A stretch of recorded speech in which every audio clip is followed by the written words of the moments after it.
A Toolbox Production with Babayaga Pictures. A toy play presentation of RJ Palmer present The Flash Star Volume 12, The Bloodbath Scum, Hashtag Now Play. Part 4, The Unmask of Wings, Zorro. Binurgar naman na si Senyora Marcel de la Cruz at Bernardo na tumatanggap ng pera mula sa mga sindikato sila Vice Mayor Victor Morales at Congressman Emmanuel Vivo. Simula pa nang maupo sila sa pwesto bilang mga government official. Bernardo, bakit ano yun, Marcela? Kailangan nating ibordgar dito sa harapan ng korte na tumatanggap ng pera mula sa mga sindikato sila Vice Mayor Morales at Congressman Emmanuel Vivo. Simula pa nang maupo sila sa pwesto bilang mga government official. Okay, sige. Yan ang kailangan natin sabihin dito sa korte na to para maliwanagan sila. Nagsalita na rin si Congressman Vivo na si Vice Mayor Morales ang nasa likod at nagplano ng mga aguluhan ngayon sa bayan San Agustin. Dahil nais niyang patalsikin sa pwesto si Mayor Luis Aragon. At kailangan ko na ring aminin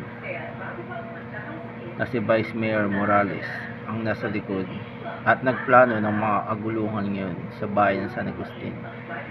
Dahil nais niyang patalsikin sa pwesto bilang Mayor si Luis Aragon. At inamin naman ni Mayor Luis Aragon kay Pastor John Navia na wala na siyang balak pang tumakbo bilang Gobernador General ng San Agustin. Magre-retiro na lamang siya sa politika at uuwi na lamang siya sa Spain after matapos ang termino niya. Pastor John Navia, bakit na yun, Mayor Luis Aragon?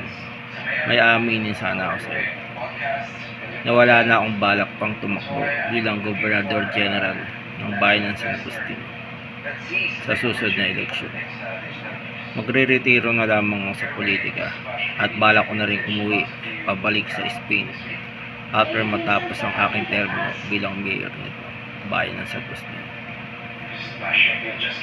Tama yan naisip mo, kaibigan. Maraming salamat, Pastor. Pinigilan nila Captain McKim at Sergeant Deo ang plano ng mga alagad ni Morales na atakin ang isang eskwelahan para manggulo at kunin ang pera ng isang kompetisyon. Sergeant Deo, bakit na yun, Captain McKim? Nais kong pigilan nating dalawa ang plano ng mga alagad ni Morales na umatake sa isang eskwelahan para manggulo doon at kunin ang pera sa isang kompetisyon. Kailangan maunahan natin sila sa lalong madaling panahon. Masusunod, Captain McKim. Maraming salamat, Sergeant Deo. At patuloy naman, inaayos ni Zorro ang malaking hidwaan sa pagitan ng dalawang pamilyang negosyante tulad ng mga Garcia clan dahil parehas nilang kinasuhan ng isa't isa. At ngayon, patuloy ko namang inaayos ang malaking hidwaan sa pagitan ng dalawang pamilyang negosyante tulad ng mga Garcia clan dahil parehas ng kinakasuhan ng isa't isa. Sila din ang balak magtayo ng malaking kanyan sa ibabaw ng bundok para wasakin lamang ang isa't isa.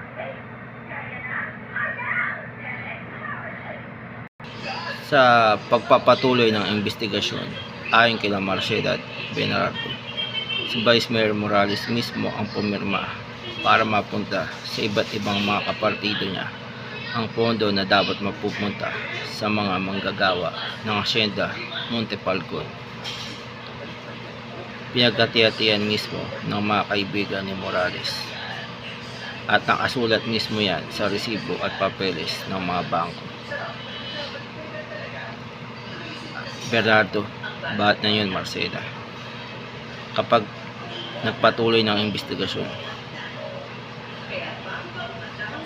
si Vice Mayor Morales mismo ang sasabihin natin pumirma para mapunta sa iba't ibang kapartido niya ang pondo na dapat mapupunta sa mga manggagawa ng Hacienda Montefalco at pegati-hatian mismo nila ng mga kaibigan ni Morales ang pera. Nakasulat mismo yan dito sa resibo at papeles ng mga bangkong pinagkunan nila ng pondo. Maliwanag, Marcela. Pinunta naman ni Soro yung mga alagad ni Morales na nag-trip sa isang tindahan ng langis. Dahilan kung bakit isang matanda ang na-hospital dahil sa pagod sa paghabol sa kanila. Ngayon, pasensya na guys kung kailangan ko kayong puntahan dito dahil mga alagad kayo ni Morales. Kayo mismo kasi ang nang-trip sa isang tindahan ng langis nung nakarang gabi. Dahilan kung bakit isang matanda ang na-hospital ngayon dahil sa pagod sa paghabol sa inyo. Tinuruan sila ng leksyon ni Soro. Plano sila ni Soro ipahila sa mga kabayo para magtanda sila. Ngayon, nais ko sana kayong turuan ng leksyon dahil sa ginawa niyo yun na kalokohan.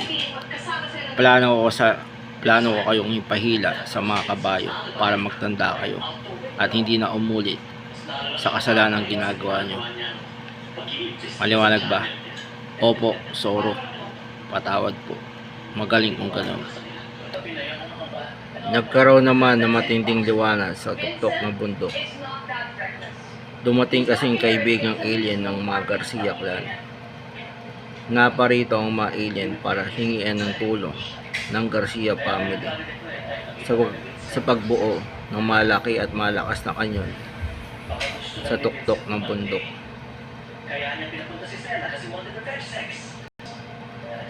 At nagkaroon pa ng matinding liwanag dito sa tuktok ng bundok. Buti na lamang dumating kayo mga kaibigan kong alien. Walang anuman yun, Garcia clan. Naparito kami bilang mga kaibigan yung alien para hingian ng tulong naming pamilyang Garcia sa pagbuo ng malaki at malakas na kanyon dito sa tuktok ng bundok. Nasabi nga sa akin yan ng aking kapatid. Nahihingian niyo daw kami ng tulong upang buuin ang malaki at malakas na kanyon dito sa ibabaw ng bundok. Total, mga kaibigan namin kayo, Garcia family. Pagbibigyan namin kayo. Dahil masasayang lamang ang paparito namin sa Earth kung hindi namin kayo tutulungan. Maraming salamat mga kaibigang alien. And to be continued.